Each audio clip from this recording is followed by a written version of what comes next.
मैं हूं आपके साथ अंजना और आप देख रहे हैं टीवी 10 न्यूज। आइए नजर डालते हैं आज की खबरों पर। क्षतिग्रस्त इमारत और इमारत के अंदर हुए घायलों का हाल चाल जानने पहुंचे कैबिनेट मंत्री प्रतिनिधि।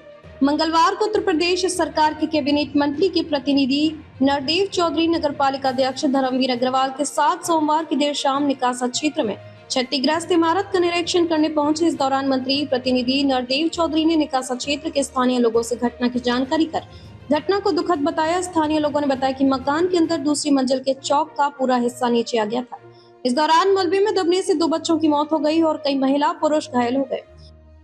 घटना स्थल का निरीक्षण करने के बाद घायलों का हालचाल जानने पीड़ित परिवार के घर पहुंचे। नगर पालिका अध्यक्ष धर्मवीर अग्रवाल के साथ नरदेव चौधरी ने पीड़ित परिवार को पुलिस प्रशासन और सरकार से जो भी सहयोग होगा वह अवश्य कराए जाने का भरोसा दिया। पालिका अध्यक्ष धर्मवीर अग्रवाल ने बताया कि शासन की तरफ से पीड़ित परिवार को जिला आपदा कोष से मृतकों को 4-4 लाख रुपए, घायलों का संपूर्ण उपचार और मकान के पुनर्निर्माण के लिए 2.5 लाख और मकान गिराने के लिए 1.5 लाख रुपए की राशि देने की घोषणा की जा चुकी है। साथ ही जैसा भाई नरदेव चौधरी जी ने कहा कि सभी जनप्रतिनिधि भारतीय जनता पार्टी का प्रत्येक कार्यकर्ता खड़ा है। ऐसी आपदा की स्थिति में हम सबका फर्ज बनता है और जिला प्रशासन के द्वारा देवी आपदा इसको मानते हुए 4-4 लाख रुपए मृतक आश्रितों को दिए जा रहे हैं और पूरा फ्री इलाज, जितना भी इलाज होगा वो जिला प्रशासन की तरफ से हो। फ्री राशन की व्यवस्था की जा रही है और 2.5 लाख रुपए इस भूखंड के पुनर्निर्माण के लिए सरकार देगी। साथ ही 1.25 लाख रुपए इसको गिराने के लिए सरकार देगी।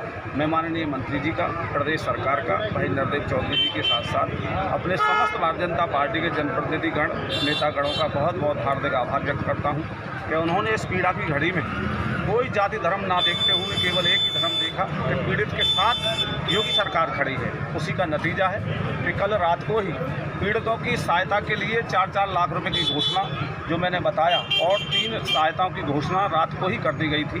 ये सरकार का अपना जनता के प्रति जो सकारात्मक रवैया है, इसी से हमारी माननीय योगी सरकार की पहचान है।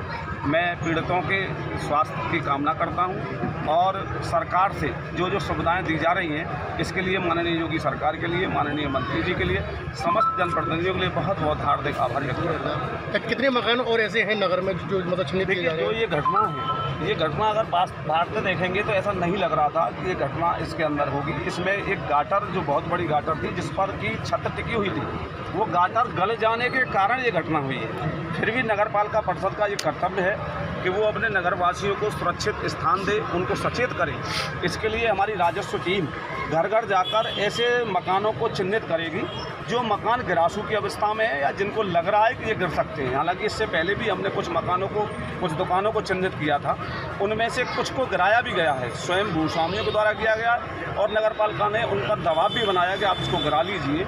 ऐसे ही यदि कोई और संज्ञान में आता है तो हम पूरी कार्रवाई करेंगे। हमारे माननीय जनप्रतिनिधिगण भी हमारा सहयोग करेंगे और नगर पालिका परिषद अपने नगरवासियों के लिए पूर्ण रूप में समर्पित होकर कार्य कर रहे हैं। घंटाघर भी जर्जर स्थिति में पड़ा हुआ है। घंटाघर का टेंडर निर्माण के लिए हो गया है और उसको गिराने का टेंडर अभी हम कर रहे हैं। एक बार किया था, उसमें कोई टेंडर नहीं आया था, लेकिन चूंकि अब निकट भविष्य में श्री रामलीला महोत्सव होने वाला है तो ऐसी स्थिति में कोई मार्ग अवरुद्ध ना हो, इसलिए ये संभावना व्यक्त की जा रही है कि दोबारा रीटेंडरिंग होगी उसकी गिराने के लिए और गिराने की प्रक्रिया पूर्ण होते ही हम उसको गिराकर नवनिर्माण करने का कार्य करेंगे।